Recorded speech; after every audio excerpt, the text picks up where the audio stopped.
Tell you what, I really like the music. I wish it carried on a bit more because I was enjoying a bit of a dance. And I've come on, and we're all in the wrong bloody places. So let me sort this out. There we go. That looks a back bit to the better. bottom again. Yeah. Yeah, right you stay down there. I told you before we came live. If you want to be the meat in the sandwich, you've only got to say so. No, thank you. No, I'm quite happy where I am.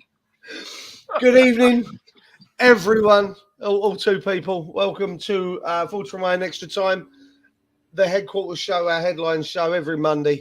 I wasn't here obviously last week, and the man to the side of me did a very admirable job, even though he did moan that I wasn't there on the second episode. I heard it. Well, I think we He tried to make it out like it was a joke, Steve. I heard him go, no, I don't mean it. I don't mean it. No, don't single Andy out. We were both giving you a hard time. Bastards. Welcome to the show. We have nothing planned. This is a very much an unscripted show. Evening, we Chris. Just go straight in. Good evening. We literally go in, balls to the wind, and really hope that we get something out of it. Really, at the end of it, let's not lie. If you haven't already done so, please jump over, hit like on this video, subscribe to the channel. We are trying to obviously build this up as we go. Andy. And create something special. You just make me. I tell you know what? Hello and welcome to Full Remain Extra Time. My name's Andy, and I'm here with my main man Steve. We're cracking on. And look at it, here we go. Andy Walsh is now a legend. I don't need this. I don't need this from any of you. You wait till Rob gets back. Oh, what you mean, Lord Lucan? Yeah, Lord Lucan. Sharky. Hey, What, he did put something over on the other channel not so long ago. So it's good to see you over here, my man. I can see everyone in the chat. Chris, John, Andy, Becca, and Sharky have all joined us. If you haven't already done so, guys, share our channel for me. And for the other guys here as well, share it for us. Get it out there. Put it on your social medias as well, and rightly so. You wait till I see you. You wait. Get it out there. Let's get the subscribers built up. Let's get this party started. Andy, Steve, anywhere in particular you want to begin this evening? If you don't mind. Go on. Take a bow, Stuart Broad. Oh yeah, here. Super. I did mean West Ham related, Andy, but you crack on, son. No, it's what a day of cricket. I know it's not everyone's cup of tea, but everyone says that Test cricket is on its way down. This series just proved that it's back. No, it's brilliant, wasn't it? Can I be honest? Mm-hmm. Up until about 5 or 6 weeks ago, I couldn't stand Test cricket. Right? Really? I can't. It's boring as shit. The way I used to view it. Let me rephrase that. Is for 5 days you'd have a geezer running down, bowl a ball, another geezer at the other end, and he'd just sit there with his bat and go, and that'd be it. It's just little boring shit. And then obviously we now do something called Bazball. And I've got to say, I really, really got into the Ashes this time round. I've thoroughly enjoyed it. I mean, I watched the women's Ashes as well. Feels, without being sexist, misogynistic, call it what you will, felt a bit forced that they're trying to force the Ashes kind of mentality on a women's game. That there's not the history there between the women's teams. Do you know what I mean? I'm not trying to make that sound. Feels a little bit contrived, if you will. But again, I watched it. I got right into it. I thought the girls were really unlucky. Obviously, friend of the main channel, David Cross, his daughter was playing Katie. She had a fairly good. I think it was one of the one-dayers. She had an absolute blinding end to one of the one-dayers. I was sat in the pub cheering her on and all the rest of it. And I must admit, I've got right into it. I'm still a big fan of things like the 100. you know, the 2012s or the one dayers, all that kind of the quick stuff. But that's how we played this Test cricket, and it was really enjoyable. Yeah. I've got to say, if it wasn't for the rain in Manchester, I actually think the Ashes would be back on home soil. To be honest with you, I agree. Yeah. Anyway, I think a couple of people don't like cricket. I love it, but we'll move on. no. Anyway, West Ham, yeah, and same shit, different day. and it just. But then Well, we you say got- same shit, different day. There's actually some new crap out there, Andy, isn't there? And Steve, we were talking about it before we came live. This evident power struggle, boys, between the two gentlemen in question. I mean, and it is, and I don't care what anyone says, it is down to the two of them. This is nothing to do with Noble or even to a degree Sullivan in a way. It literally is between Moyes and obviously Scarfy Steiden. Yeah, but hang on a minute. You It's say worrying, isn't it?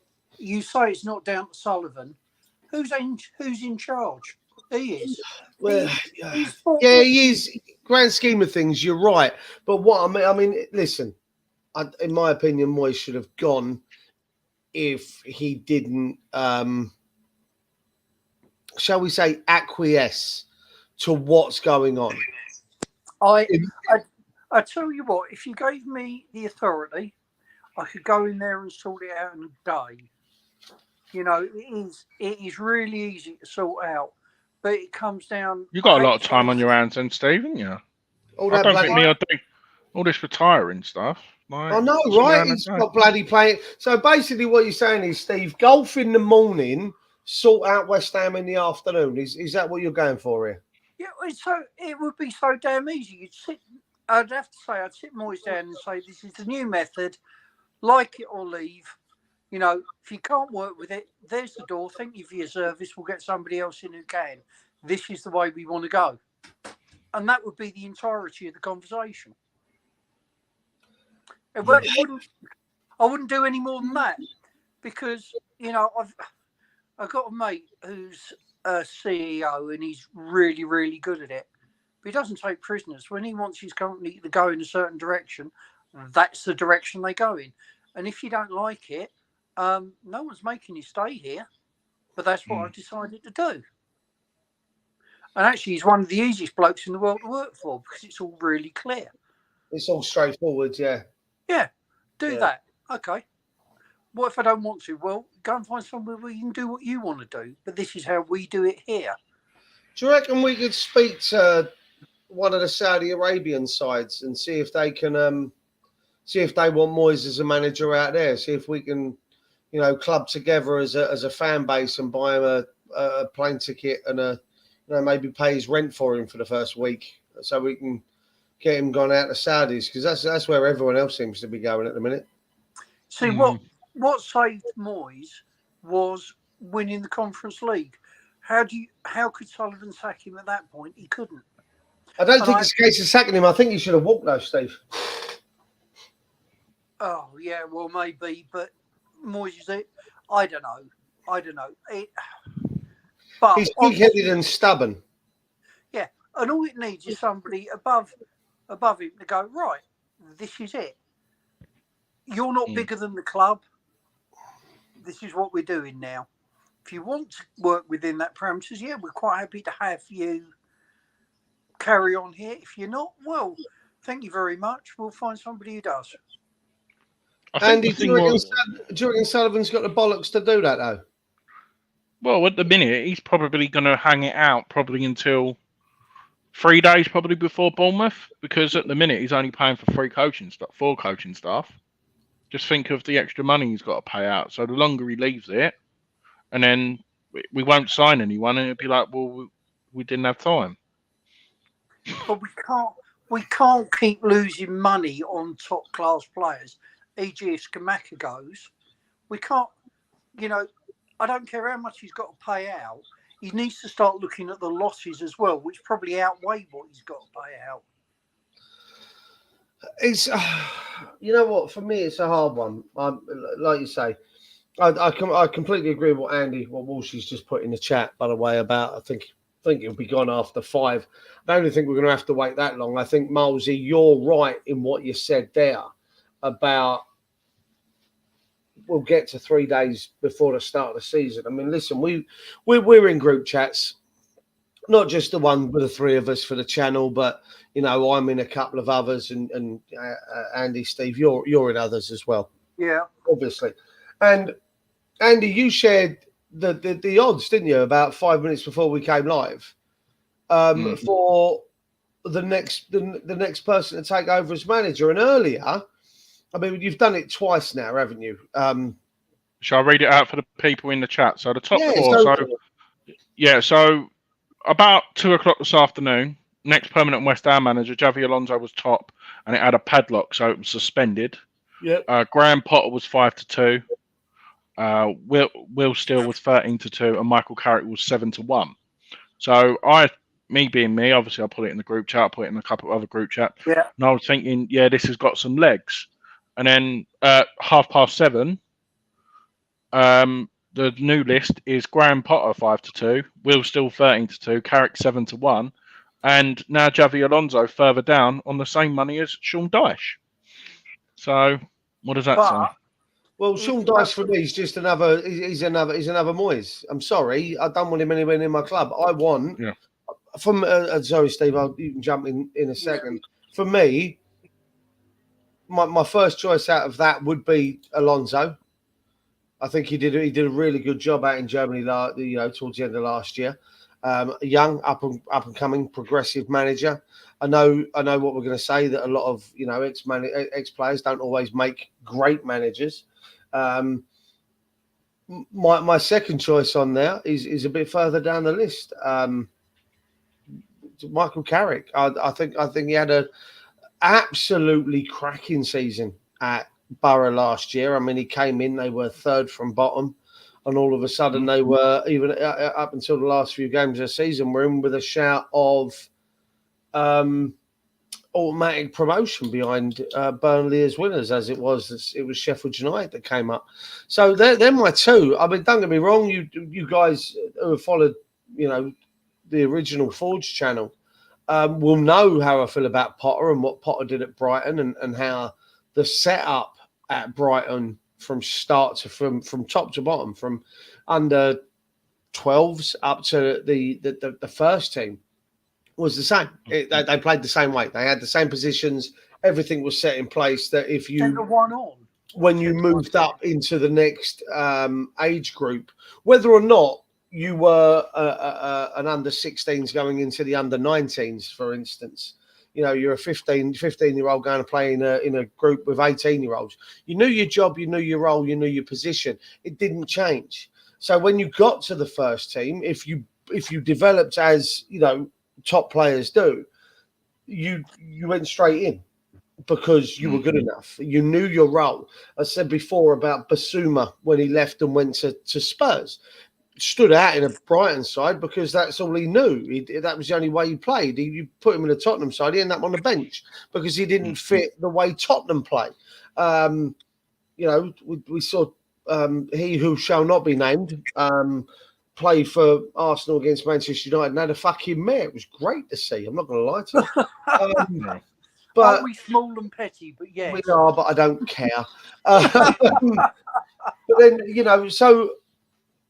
That's one of the reasons I'd like Potter to come in. But again, I think I really would like the idea of that young, progressive, up and coming sort of Xabi Alonso, different mindset kind of manager. But that's me. But I'm going to say this: they're trying to establish a Brighton model at West Ham. They've got Steidten in for that. Potter slots into place perfectly, doesn't he? Yeah, he's already worked in that system. And if you want somebody who will fit and work within the structure they're trying to develop, Potter's the immediate shoe-in. Alonso has worked with Steidten before, so either one of those two will come in and work well. I know Sullivan prefers a British manager, so I think he's more likely to go for Potter. And I'd be happy with either. get some structure, get it run well. Because at the moment you've got a mighty ego, basically being the cork in the bottle that stops anything, going anywhere forward. It's driving me mad. Would you agree with John Hardy, a good mate of mine as well? No need to get rid of Moyes. He kept us up and won a trophy. The blame is at the top. We're still a feeder club at the moment. What do you reckon on that? I think that has got some legs on it as well. Yeah, I mean, the blame is with Sullivan, isn't it? Because he won't. It's what I said earlier. It's easy to sort out. You've just got to be prepared to do it. And the only other thing I can think of is that there are new owners coming in and Sullivan's trying to make a match and just get by until they do. I don't know on that one. But with a lot of the leaks, Sullivan, this top source at West Ham has started to throw Moyes under the bus, hasn't he? And it's come out that Sullivan's really, they're all really infuriated with Moyes. So Moyes is now publicly getting thrown under the bus, like Sullivan's done with other managers as their tenure comes to an end. I mean, listen, I don't want to say I'm sitting on the fence, but I understand both sides of the fence right now. So a couple of days ago, I put a Twitter post out on my personal page. As I said, I'm not sure what's more annoying, the negativity amongst the fan base or the fact that the club haven't signed anyone. And what I mean by that is you're seeing the same shit just on a different day. Okay, We all know we haven't signed no one. We're all following the same stuff. The same Facebook groups, the same WhatsApp groups, essentially the same Twitter feeds, all the rest of it. We're the YouTube channels, us as well, for instance. So we all know what's going on. And I'm just seeing the same shit day after day after day after day. Richard's got a good annoying. Point there. Yes. I mean, I got frustrated, so I put that up, and some geezer, a gentleman by the name of Simon, came back and said to me, "Well, list the positives."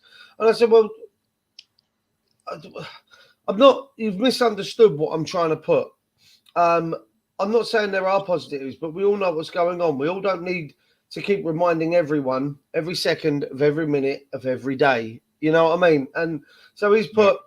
But then you got people that bang on about Europe when no one can possibly have enjoyed the rubbish that we served up in the league, and many do that. So I replied, mate, I'd happily take the style of football that we played over the last 3 years, and I'm going to get some flack for this. I might even get some flack off the pair of you, right? But I said I would happily take the style of football that we've played, the defensive dross, as some people have called it, sitting deep, blah, blah, blah, attack and maybe, have 24% possession, 2 shots on target, and win 1-0. It's gained us 3 years of European football. It's given us a European trophy. And I don't care whether we have to play that and endure that as long as European football was still there.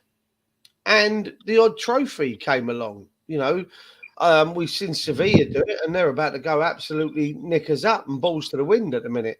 But they dominated the Europa League by winning it, qualifying for the Champions League, failing to get out of the group stages at the qualifying league, out of the group stages of the Champions League, dropping down into the Europa League and winning it again. You know what? I'd quite happily do that with the Conference League if I'm perfectly honest. Yeah. I'd quite happily win the Conference League like we did last year. Fall at the wayside of getting out of the group, and I know we're always going to get out of the group in the Conference League, but fail to get out of the group in the Europa League, drop down again into the playoffs, a bit like Dortmund did when they got spanked by Rangers in the Europa League when we lost to Frankfurt, and then we go on and win the trophy again. And then qualify and wash, rinse, repeat. Listen, it's not pretty football. It's boring football. It's quite crap football. But if we're winning games 1-0, I'll take 1-0 wins. And then he put that's where we beg to differ, beating League Two opposition until the final, and 30 games of defensive hoofball are not for anyone. Listen, I respect everyone's opinions when it comes to. Yes, Lucas, you have. We're only 20 minutes in. We've got about another 3 hours. I respect everyone's opinions, and we're not always going to have the same. If we all had the same opinions, these shows would be very fucking boring. But we don't, and we can have conversations, and sometimes heated discussions will erupt from those. But for me, Moyes has delivered European football for 3 years, 2 top 7 finishes, and a trophy that we hadn't had in 43 years. Now, for me, in a way, that kind of did grant him a stay of execution when it comes to being turfed out of the club.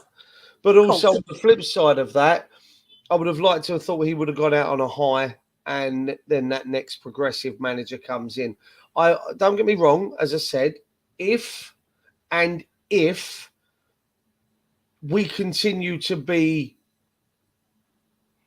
competitive in Europe, competitive in the league, and play, as Lucas has just called it, Moyes ball, then I'm quite happy for that to continue, as long as we can get the results and maybe trophies and qualify for Europe. On the flip side of that, I would like to see a young progressive manager coming in, that very much that Brighton Brentford kind of model, which looks like it's going to be starting, and we'll get on to the possibility of that momentarily. And then, things change for us. I'm excited for that as well. So, as I say, I am, in a way, Andy, your thoughts in a second. I am, in a sense, on the fence. I get both sides of that fence. On one hand, I am very much carry on, Mr. Moyes, do what you're doing, but as long as you deliver what you've delivered in the last 3 years. On the other side, I am like, okay, thanks very much. Time to fuck off now. Let's bring in someone and let's change the whole dynamic. Problem is that won't happen all the time Sullivan is in charge. My honest opinion, I think Moyes is doing it on purpose now. I think he's being that stubborn. He wants to piss us off. Yeah. He's like, well, what are they going to do? Either way, I'm going to get paid. Doesn't matter. Football's the only industry where you do shit and you can get fucking money for it. Yeah, it's true. Like if I was shit at my job, I wouldn't be in the job. No one in this chat would be, would they? Like, but no, I think it's stubbornness.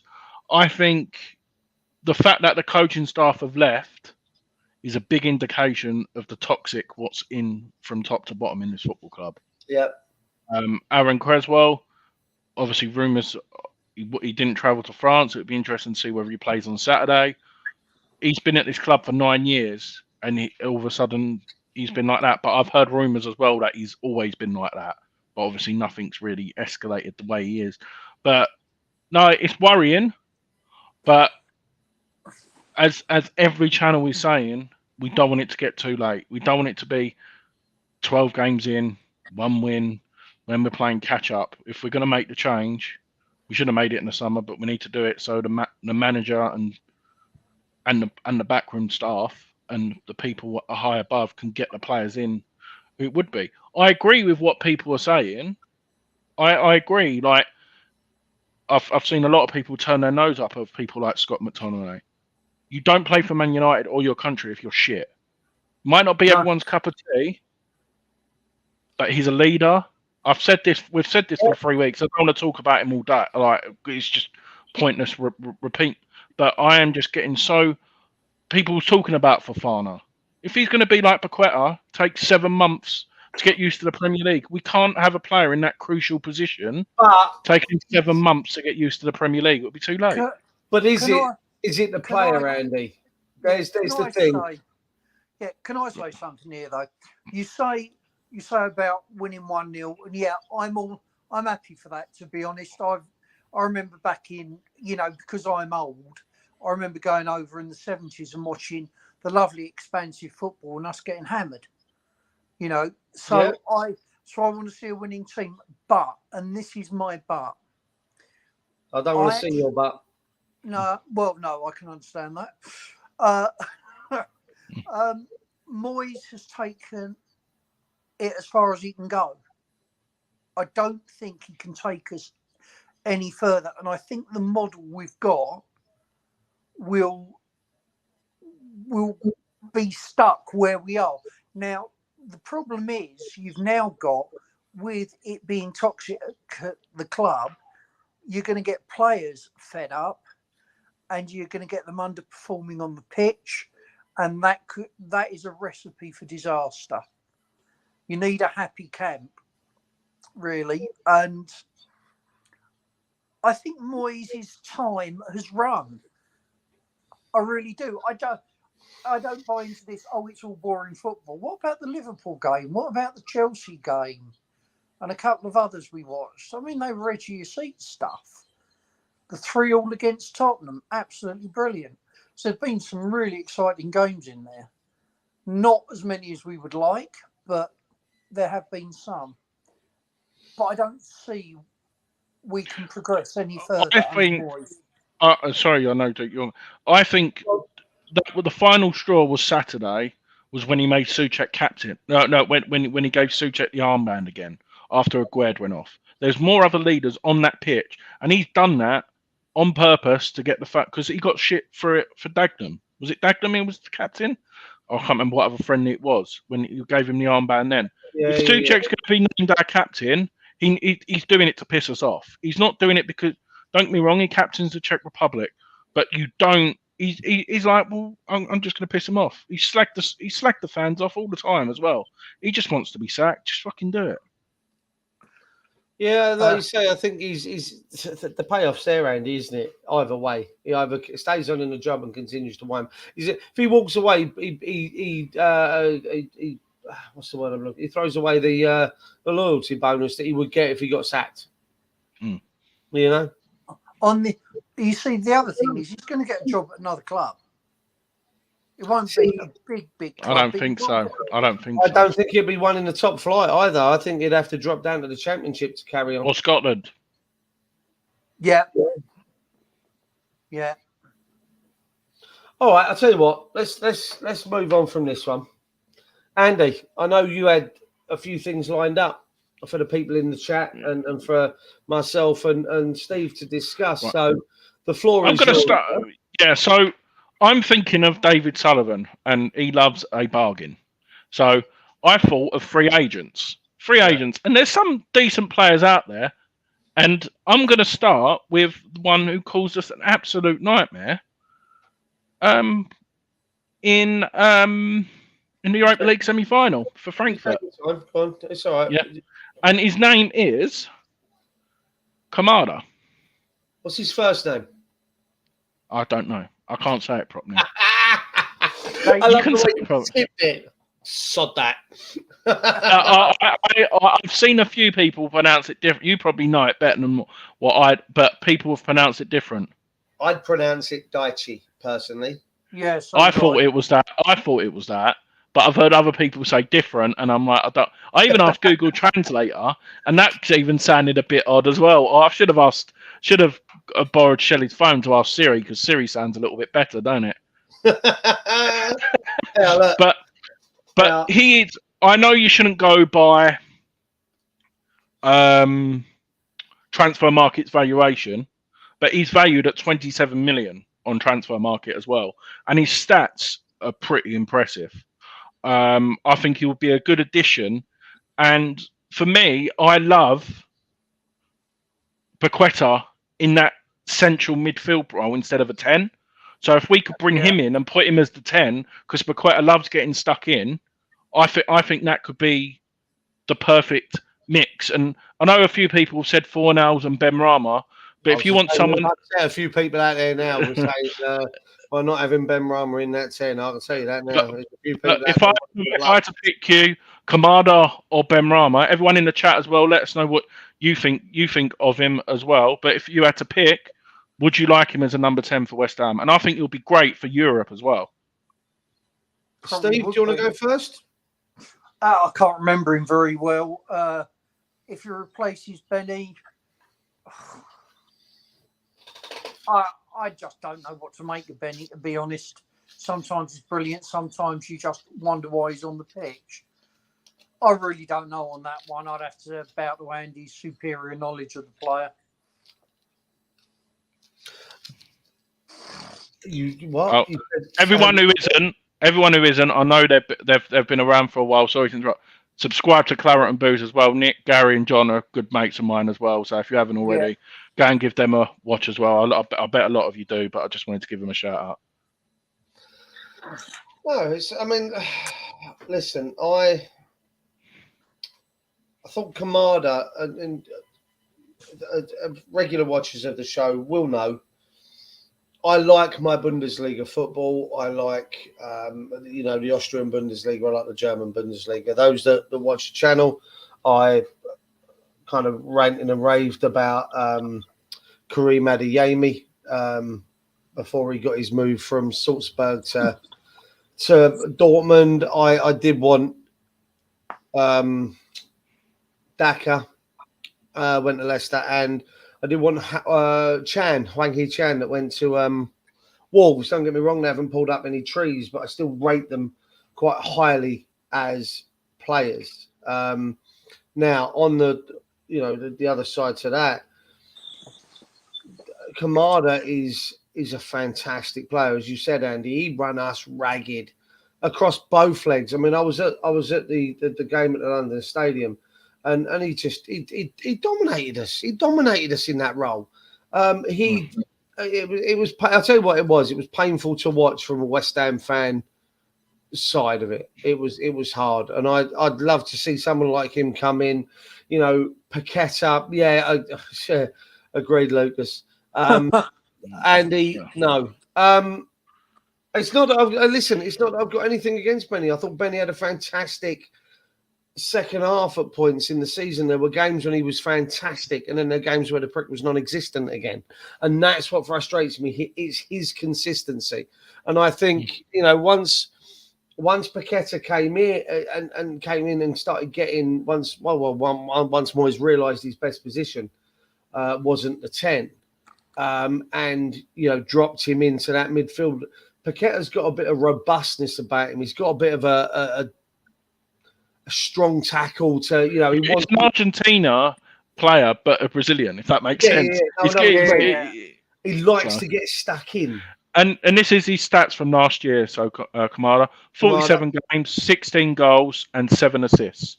That's good. 23 goal involvements. So 1 in 2 contribution. 1 in 2, give or take. Which, again, if I'm not being funny, for anyone who sits there and And 3 of them goals, were in the Champions League. Yeah, and again, but take that to one side. Just 23 goal involvements is 1 in 2. Can you honestly tell me that we've got a player that can match that for goal involvements across the quarters? You can't, can you? You can't. So therefore, why would you turn your nose up at someone like this? For me, on a free, Andy, no brainer, absolute no brainer. This is one what's going to shock quite a few people. This is one because he's come from the other side of London, and he's only 30, and I reckon he would do a job for us. Not as a first team player, but Bowen, obviously he played a lot of games last year, and you felt like you couldn't bring him off. So I've got 2. We'll talk about both. We'll talk about both of them at the same time. The first one is Lucas Moura. Yeah. I think he would be good for us, or Antonio 2.0.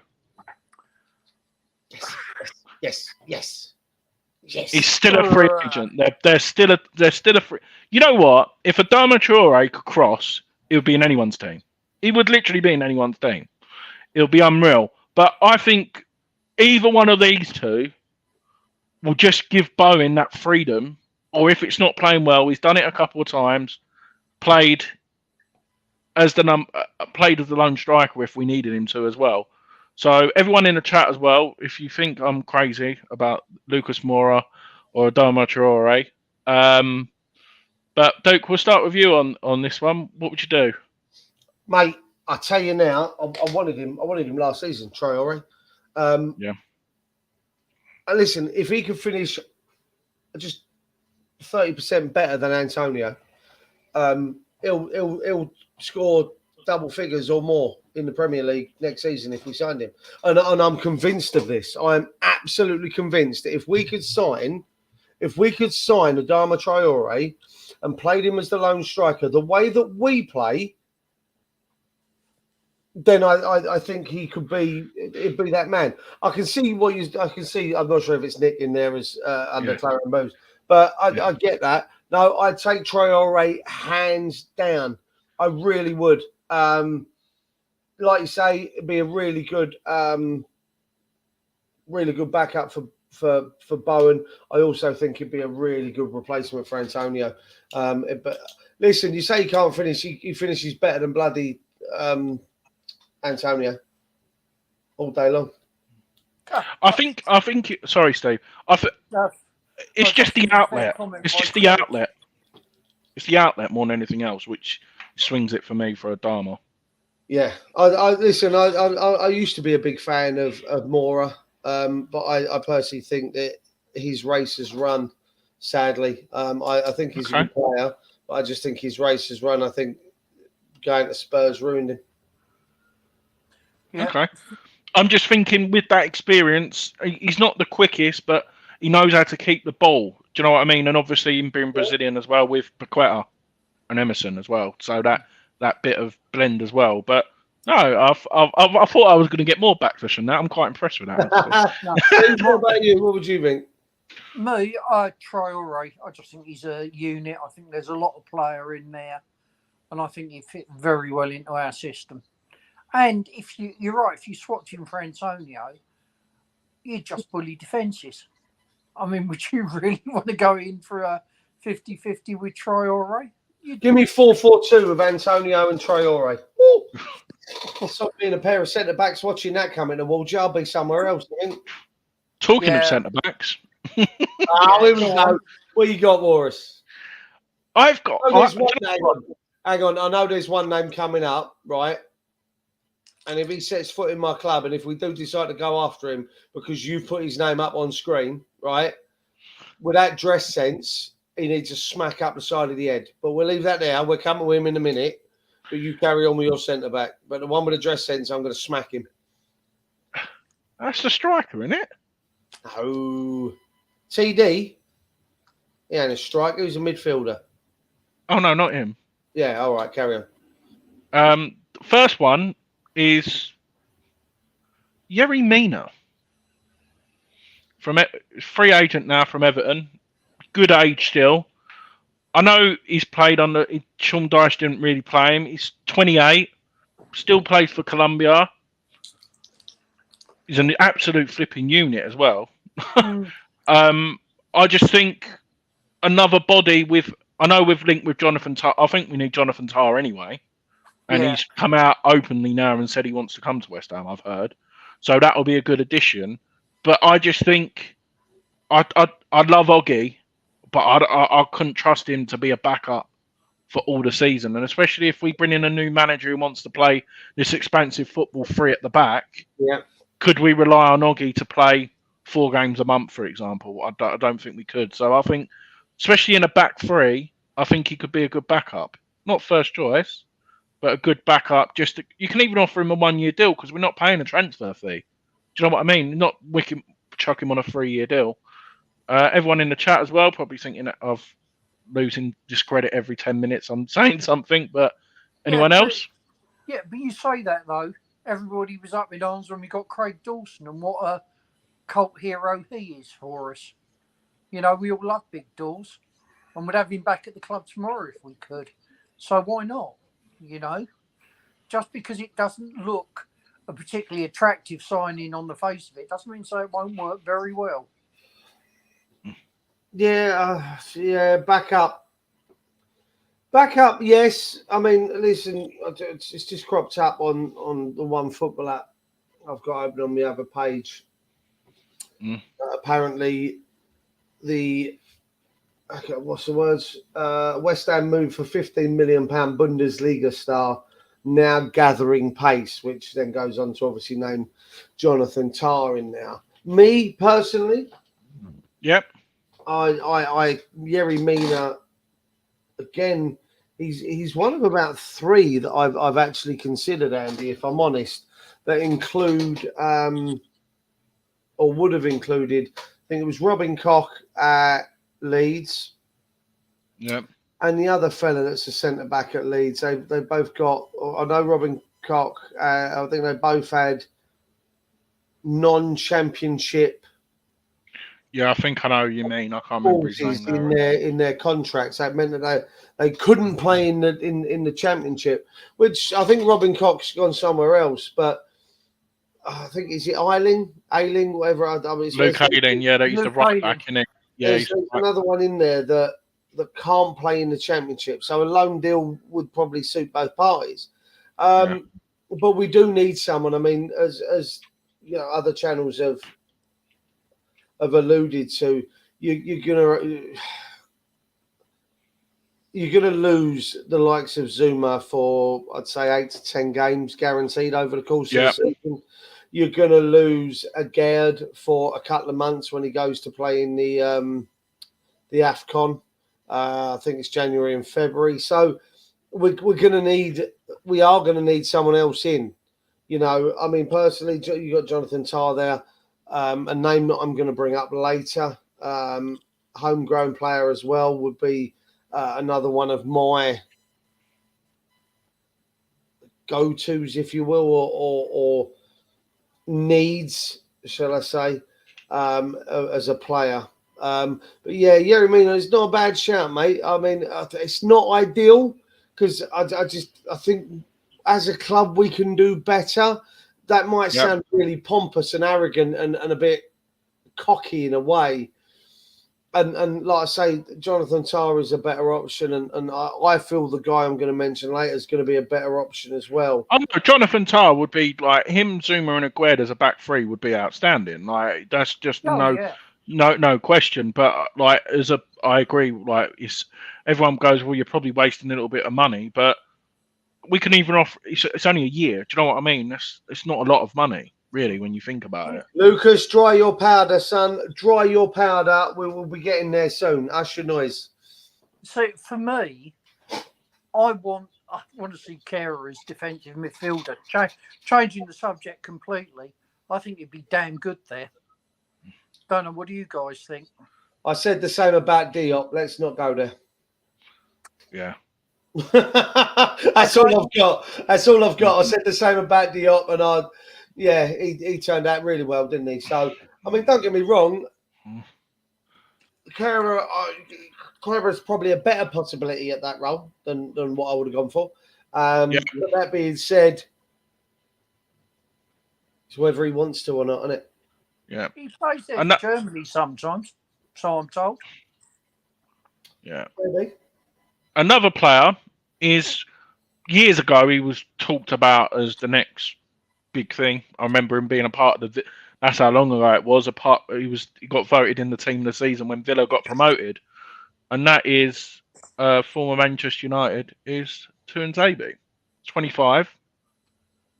I'm not saying he's quality. I know he was on loan at Stoke last year. He wasn't in the Premier League, but he played for England all the way up to 21s. He played a large amount of games. I reckon it was just like certain players, like a Johnny Evans, for example. Yeah. Talking of Johnny Evans, he's actually back at Man United, isn't he? But someone who left Man United and then become their self. And I know he was on loan to other players and he didn't prove it. But I reckon he could be a good shout as well. Homegrown. Yeah. I mean, I think the only thing that makes him more of an attractive prospect for me over someone else that I've mentioned before in Reece Oxford is a free. Yeah. So if you're whacking, including just say wages and Tah, if you can get them both for 20, like including Tah's wages as well for the season, if you get them two for 25 million, that's good going. Yep, agreed. That does cover you really well. Because because you're not playing 35, 40 million for two. Yeah. But I would love, as what Lucas mentioned, but I won't spoil it. We mentioned it a couple of times last week. Is obviously we mentioned it a little bit earlier. It's the one from Man City. Yeah, Howard Bell. He's the one, but yeah. I mean, listen, I'm just trying. Turned around and said to me, Howard Bellis and Tuanzebe, I'd probably still say yes. Yeah. Would I take Tuanzebe and Bellis over Tuanzebe and Tar? Yes, I would. I think, this Howard Bellis, I think he's fantastic. And listen, Yeah. I was saying this to someone in the pub yesterday or the day, might have been Saturday. Now, you look at someone like Borges, right? And again, we'll come to him in a bit. Cracking player, realises that, well, I say realises, he's got Grealish in front of him on the left. Yeah, that's an issue of him progressing. He's got Cole Palmer, Phil Foden. These guys are in front of him in the first team already without, even getting through. So it's going to be difficult for him, and we don't even know what they've got in there under the under 23s or whatever it is, So we don't know what else is there for City in a sense. So it's a good move for him. He's a fantastic talent. Howard Bellis is exactly the same position. Okay, he's 19 years old, part of the under 21 side. I believe he's 19. I thought he was 21. 21. Oh, is he 21? Okay, fuck. Well, I'll tell you what then. It actually plays into what I'm saying even more then. But this is what I've just looked. He's played, so he's 21, 4 years younger than Tuanzebe, and he's played 30 games more already. Yeah. Well, what I was going to say about Howard Bellis is that he's got so many great players in front of him that have got a longevity of a career still in front of them. So Stones. You're gonna have to help me out because my brain's gone blank with the other. Laporte. Okay. Diaz. He's got all of these. Diaz. He's got all of these players in front of him that are not much older than he is, and they've got a longevity in their career. So if he wants to break in and play first team football, Akanji, he's got to leave. So again, like Borges, he's got players in front of him that there's no guarantee he's going to make a Manchester City appearance in the first team on a regular basis. So for him to come away, Howard Bellis, that's in the same way as Carlos Borges, it makes sense. It makes sense for us. It makes massive sense for us because, again, Europa League football, the fact that Zuma's going to be injured, without a doubt, the fact that we lose a Gerd off to, AFCON, he's got the chance of stepping in and playing some games next season, same as Borges. I watched the video of Borges and the geezer's pace is frightening. Absolutely. Boy, do we need it. Frightening.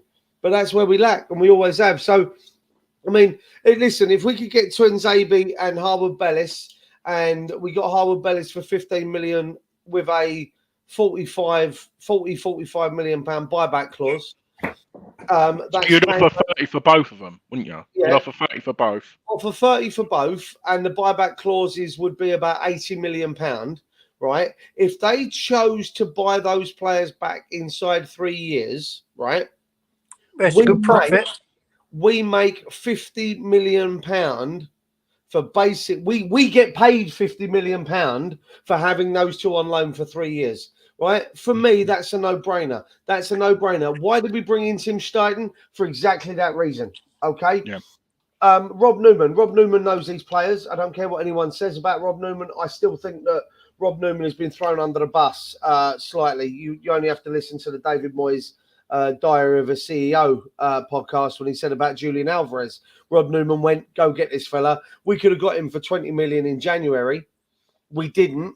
City bought him in the July. He went on to become a World Cup winner 6 months later. We could have bought him 11 months before that, but Moyes said no. it's about time that we stop bowing down to Moyes. We need to stop bowing down to Moyes and his "I need control" and start saying, you know what, the likes of Harwood Bellis, the likes of Carlos Borges, these are the future of the club. We need, but we've got our own. Don't get me wrong. The likes of Ollie Scholes, Caelan Casey, Ryan Battram, George Earthy, Lewis Orford, Kelly, Marshall, Kajua, Sawyer, yeah, Mubama. We've got all of these great players of our own, but I feel that they need competition as well. And these players that are at City, listen, there's a reason. And again, without being rude to all the West Ham Academy products that I've just said, there's a reason they're not at City and they're at us. Yeah. And that's not being derogatory to them. They won the FA Cup last year. They won the Premier League South last year. They lost out to City. So, there's a reason. And that's not me being disrespectful, but if we can bring those players in, like I said, £30 million for both of them with a sell-on fee of 80 in 3 years' time, we get paid 50 million to have them on loan for 3 years. It's a no-brainer for me. I couldn't agree more. See, the interesting thing about we have to bring these players in, it's becoming quite apparent we're not going to be able to get Moyes' targets. Southampton has said for James Ward-Prowse, and I read it earlier on, they want 40 million and Ward-Prowse wants £100,000 a week. And the club are going, no, it's too much money, and rightly so. Well, the transfer fee is, yes, but I don't think the wages are. Well, but I think the wages are average for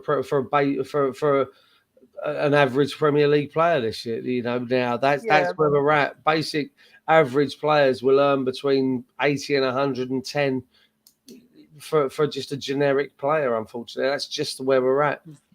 But what I'm saying is, they can't get Moyes' targets. They can't get them. They're either saying they don't want to come, so McTominay and Gallagher, or they're considered to be overpriced. And I think 40 million for James Ward-Prowse is too much at his age. If he was 25, all day long. So now we've got to look at some alternatives. And whether Moyes likes it or not, we can't get what you want. Steve, the alternative is out there. For one name you've just mentioned, James Ward-Prowse, we're offering, I think we offered 17 plus 5 in add-ons, I think was what we offered, which was a fucking joke. But we offered £23 million, right, for a 28-year-old. Who turns 29 in November, I think. I'd like to point out there's a guy available of 19 years old for 25 million. That if we, in my opinion, if we signed him in 5-6 years' time when he's the same age as the he who shall not be named has just left, we'd get the same money. We'd get the same money. Yeah. It's a no-brainer for me. Yeah. It's the only way we can compete with the big guys is by buying players, selling them on and generating income that way. We can't. Man U have just got an Adidas shirt sponsorship deal for 900 million. We can't compete with that sort of income. We just can't. Well, I'll tell you, there's a reason for that, Steve, and that's because Manchester United are fantastic at generating organic money. They don't need this big takeover. And my thing with the thing I'm going to have with Manchester United is once they get that takeover, if they say they get the Saudi money, or the Qatari money, or whatever it is that they're looking at, whatever family is or country is looking at Man United, once they get that, they're going to be a super power. Man City are a superpower because they have owners with cash. Yeah, but they don't generate. Man United's got the brand. Yeah, but Man City don't generate the organic money, whereas Manchester United are going to have a bigger pot to piss in. That's what I meant. Because they create organic money. So worldwide, so their income based on financial fair play is going to be significantly better than anyone else's, and that includes Newcastle, that includes PSG, it includes City, because it's organic money. Therefore, the revenue that they generate organically that they can use to go against financial fair play is significantly better than anyone else's. Oh, absolutely. So Well, I mean, that £900 million deal from Adidas isn't just because Man United are a big club in England. They're a big They're club global. worldwide. The name Manchester United is synonymous. Where you go to Asia, you go to Japan, you go to China, you go to Korea, and you'll see Manchester United tops. Whether or not they're fake is a different story. But well, you see, I can say that for a fact. We go, as you know, to Kilimanjaro fairly regularly because that's where a lot of Johnny's family are. yeah, Manchester United shirts everywhere. yeah. Absolutely. And that's the organic money that they've got. People pay to subscribe to the things like Manchester United TV in foreign countries. So the money comes from all of that. So Adidas are going to pay the money because they know that their logo, their brand and everything else is going to be plastered from pillar to post in the world. Yeah. We don't have that. No. I mean, we are well supported worldwide, but nowhere near like that. No. No. And the other thing is, even with the Glazers taking dividends and money out, they've still been able to match City's spending over the last few years. Now, if the Glazers stop taking money out, or you've got an owner who stops taking money out, Sounds familiar. no one's going to be able to compete with them. Well, we'll have to see. Who else you got for us, Andy?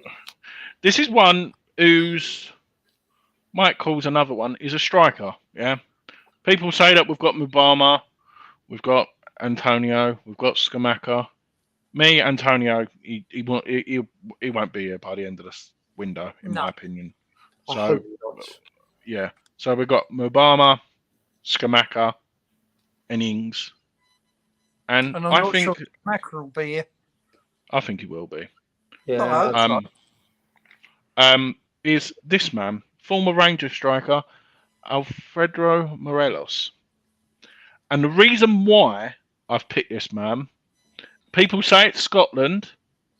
I'll give you his stats for Rangers overall, and then I'll give you the other stats. So he's played 270 games, 125 goals, and 58 assists. But the most important is Europa League. He's played nearly 80 games and over 40 goals in qualifying as well. So this European experience, another striker, and you say you need 4. Scamacca, Ings, Morelos, and Mubama sounds a lot more promising. Yep. Free agent. I'm trying to think of David Sullivan not spending money. I'm not saying this is what I want, isn't we? That's the reason I'm trying to think of money where we can save. You're on free agents, aren't you? I'm surprised he's a free agent because I know when he was playing for Rangers, we were interested in him, weren't we? Yeah. This comment. It's true. He's true. He's got loads of reds, hasn't he?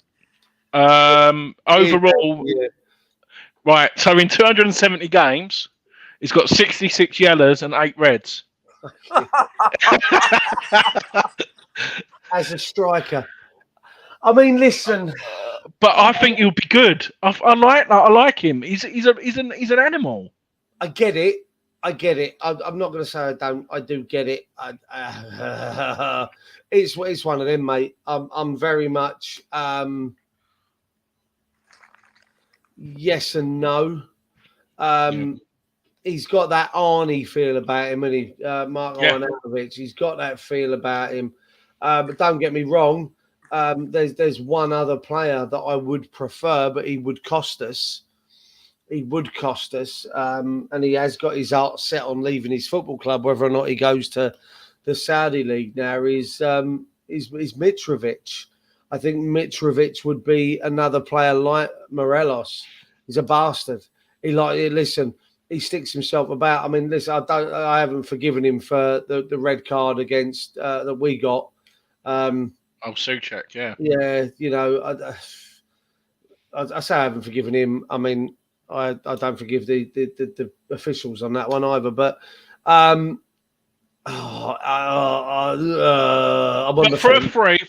free, it's a good I'm deal. still on the fence on a free. I'll be honest. No, I'd have Okay. him on a free. I wouldn't buy Mitrovic though.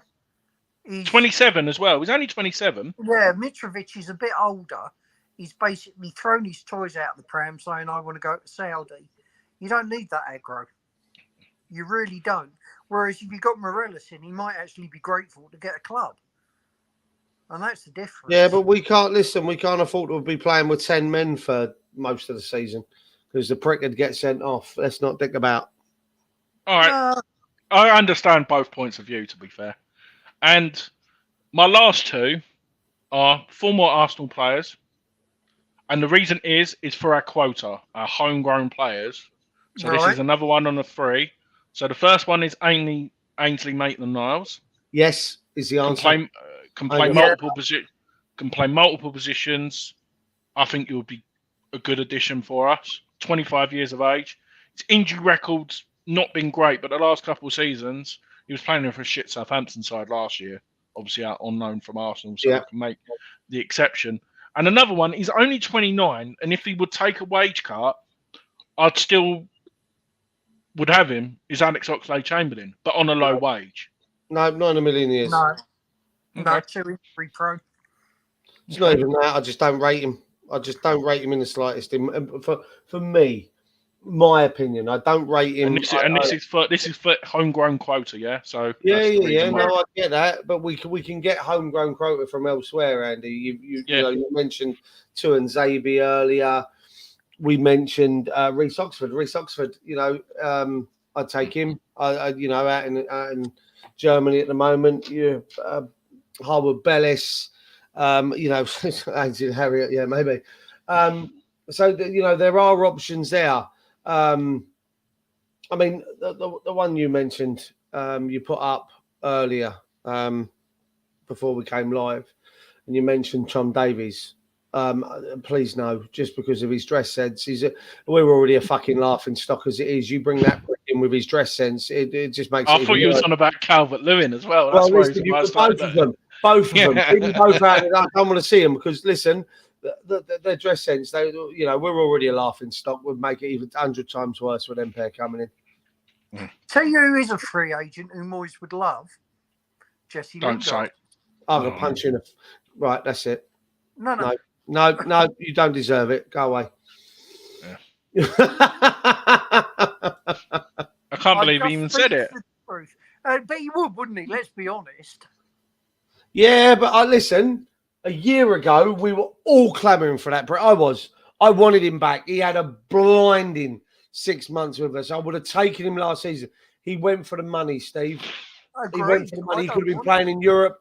Not being funny, he would have had his first European trophy by now with us. Not his first European trophy, but you get the idea. He would have, you know, he could have been a European champion with West Ham. He could have been an integral part of the squad for that. He turned it down because he went for fucking money. I think the geezer is an absolute joke. Wouldn't want him anywhere near my club. Oh, no, I don't want him anywhere near. I'm saying what Moyes would want. All right. Want him back. Sorry, I misunderstood. That's on me. Oh, Alex Scott is. Do you know, I follow this other. I'm not. It's footballtransfers.com. Yeah, so they do it in order of dates, linked and from and to, blah blah blah. And that's gone back again. Players linked yesterday. Alex Scott's come up again. Like, do you know when it's linked again? Yep. Yeah. For me, he's the one. If you're talking about midfielders, if you're talking about bringing someone in, for me, it has to be Alex Scott. 25 million. Listen, if you're willing to pay 25 million on James Ward-Prowse, spend 25 million on Alex Scott.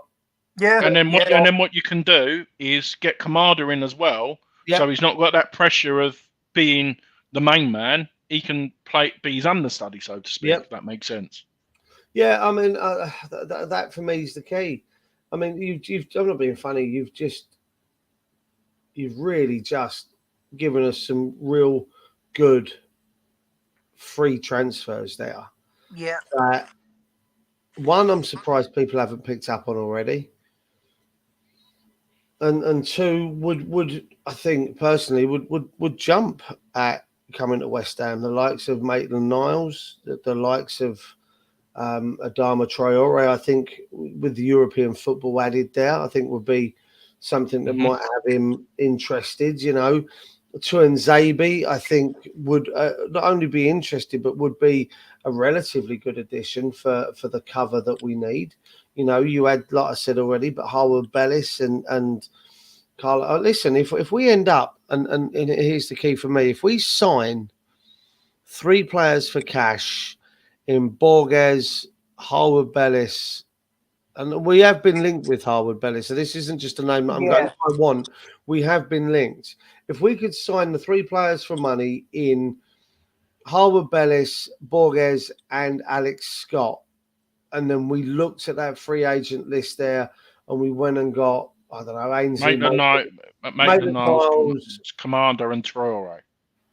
Well, even 4 off of there, Andy, and go with Tuanzebe as well. So Traore, Tuanzebe. So what we'll do, anyone in the chat, out of the free agents, what we've suggested, pick two of them. Well, we'll do a little poll on Twitter and on the community page, Andy. After we're done, we'll just put out, you know, the list, and we'll see what people vote for.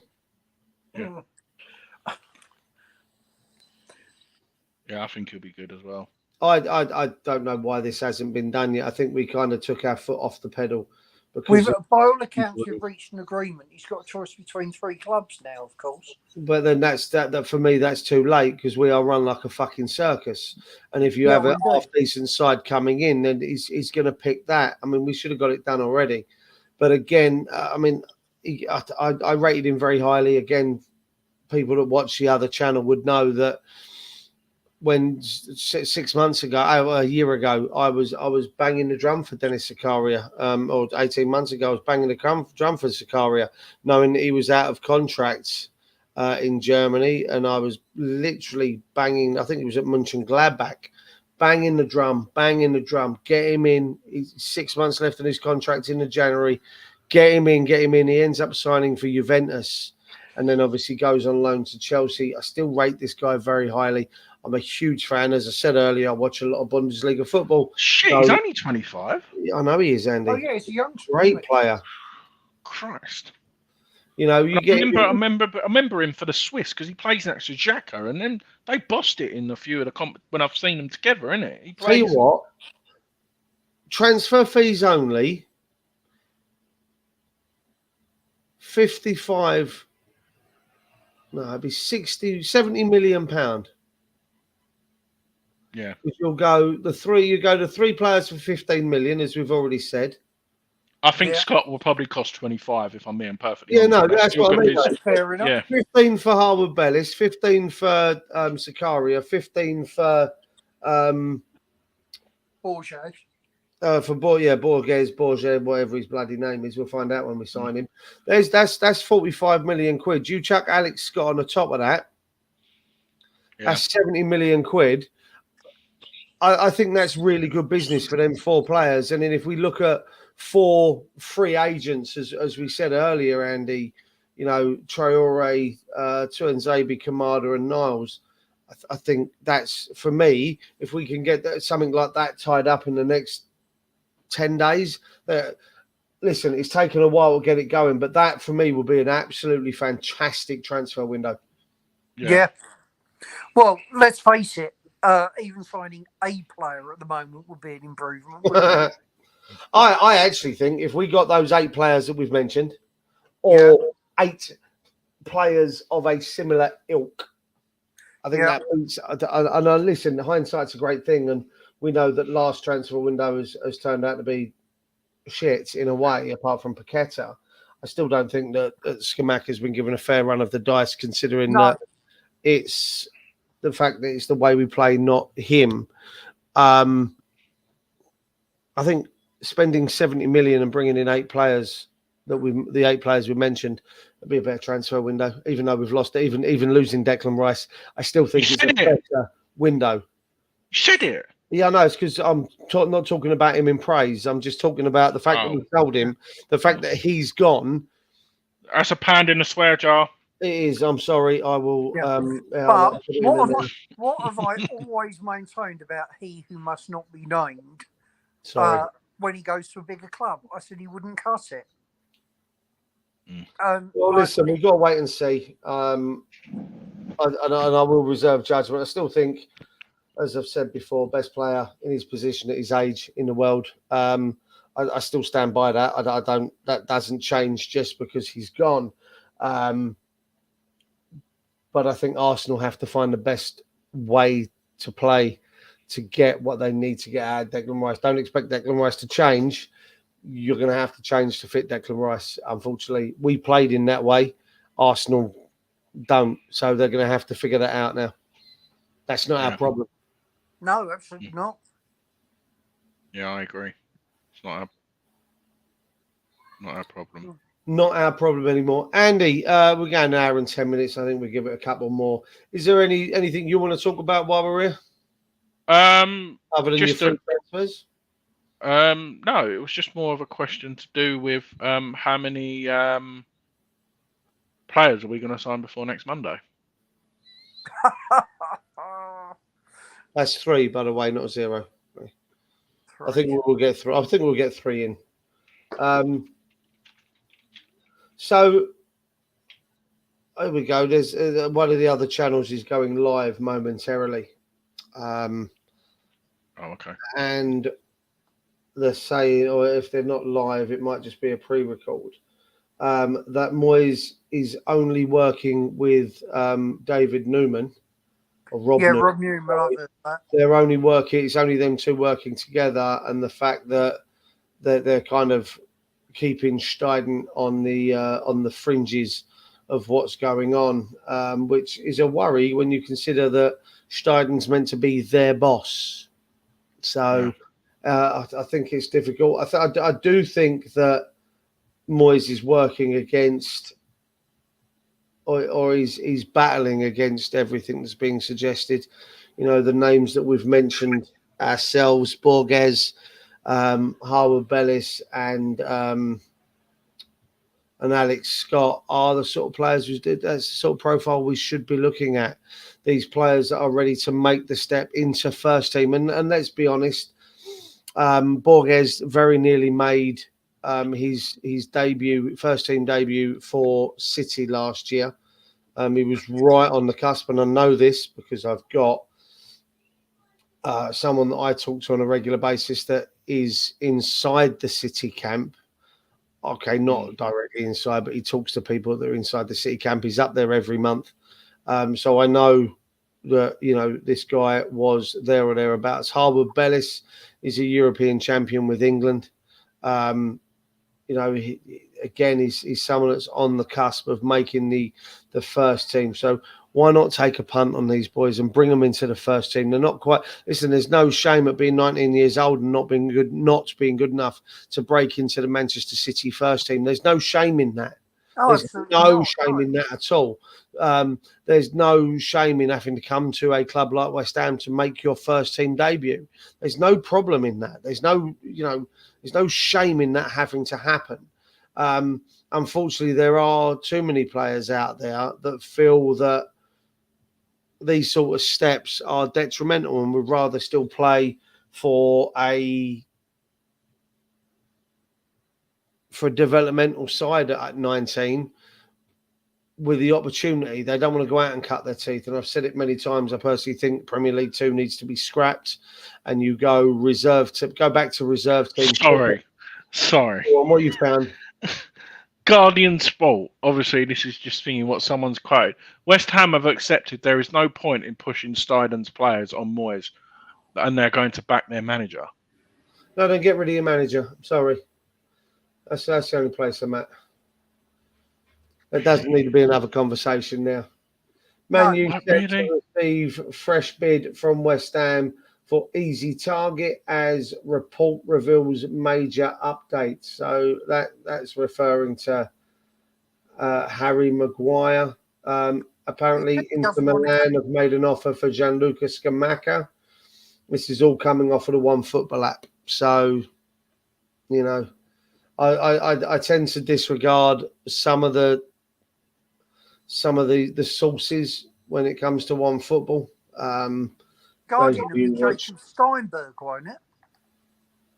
Is it Steinberg, Andy, has released that one? You said Guardian Sport. Sorry, I didn't. I've No, it may well be. May well because as Steve said, I think Steinberg might be part of that. I mean, listen, I don't necessarily subscribe to the caught offside tosh, but apparently we have reached an agreement according to them about Dennis Zakaria. I mean, it makes me laugh when they call him a Chelsea flop.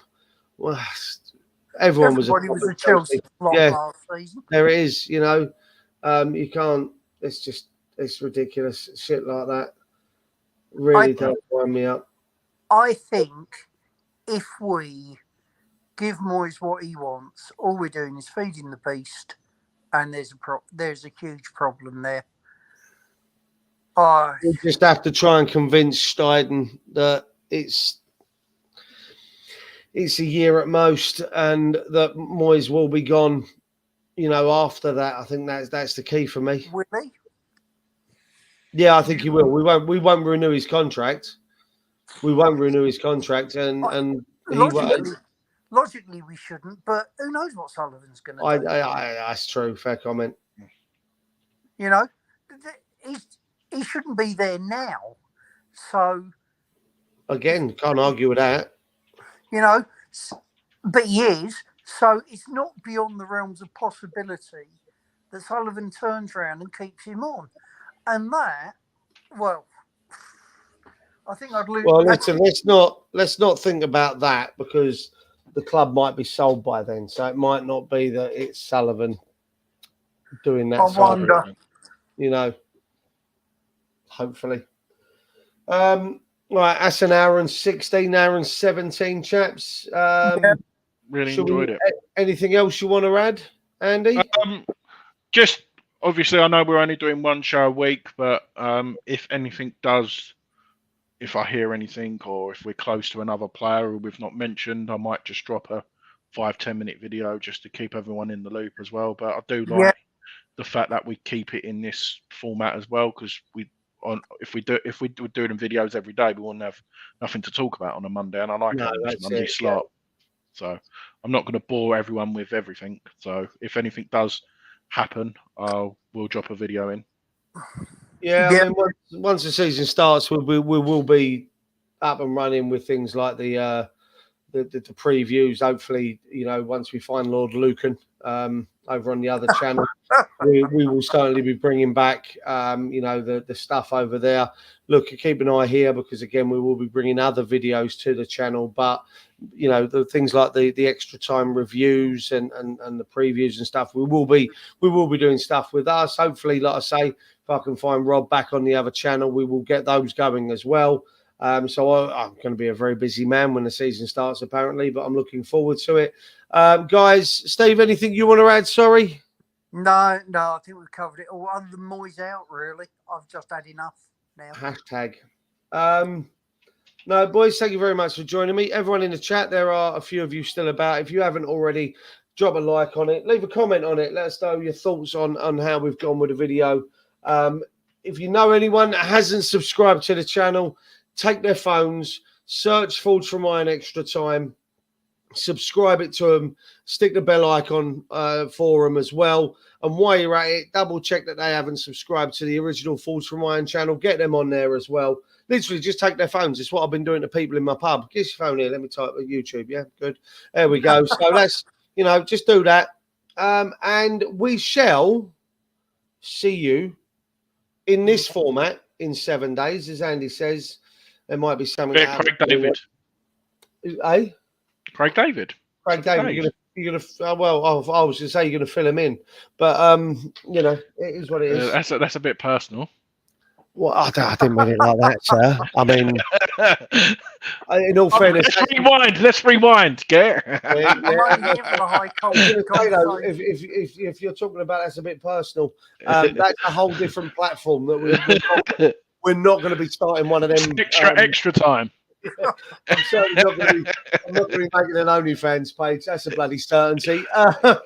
No one wants to see this. Gentlemen, thank you for joining me, and I shall see you all next week. Cheers. Take care, Bye-bye. guys. Bye all.